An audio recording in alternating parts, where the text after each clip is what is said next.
Welcome, my dear friends, to our Voice of His Kingdom weekly devotion. This is our episode 36, and we'll be taking our text from Genesis chapter 36. Our core verses will come from verses 6 and 7. Let's read them together.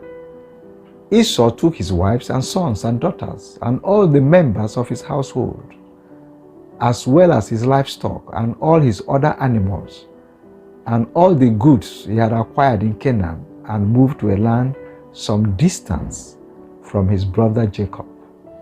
Their possessions were too great for them to remain together. The land where they were staying could not support them, both because of their livestock. Let's look at the background of our text, my friends. When you read our core verses above, it tells of the parting of ways between Esau and his brother Jacob, because the land could not sustain their possessions, their livestock. They were both very wealthy, very rich at this time. One may then begin to wonder, what was the force anyway between them in the first place? Because Jacob had received from their father Isaac the blessings meant for the firstborn. But until you read the text of the blessing, will it become clear that riches is not just about cattle and other possessions.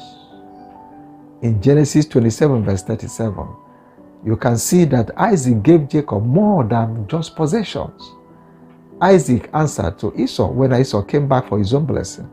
He says, I have made him Lord over you, and have made all his relatives his servants, and I have sustained him with grain and new wine.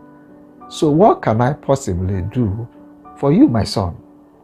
So Esau received the blessing of material riches, but he lost the rights of the firstborn, and that is leadership and rulership. So when we attach great value, my friends, to material riches and measure our wealth by the quantum of physical possessions, we forget to take cognizance of the real riches.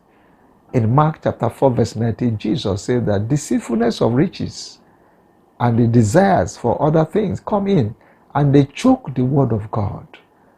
Not that riches are bad in themselves, but when wrongly defined and attached to, could be a problem.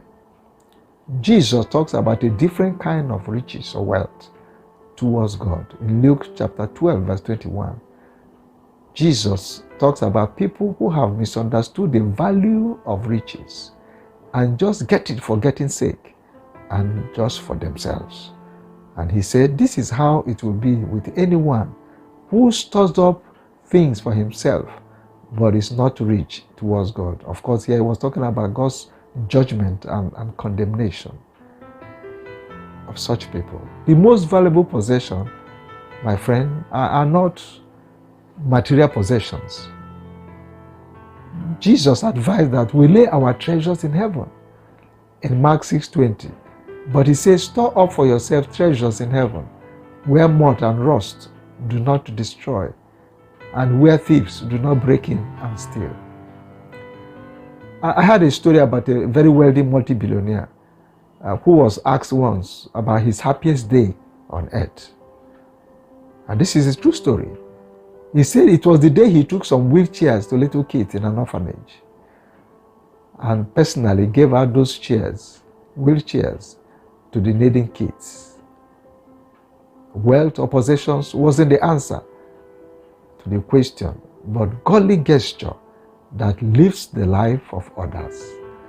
In Luke 16 verse 11, Jesus calls this act, just described above, as true riches.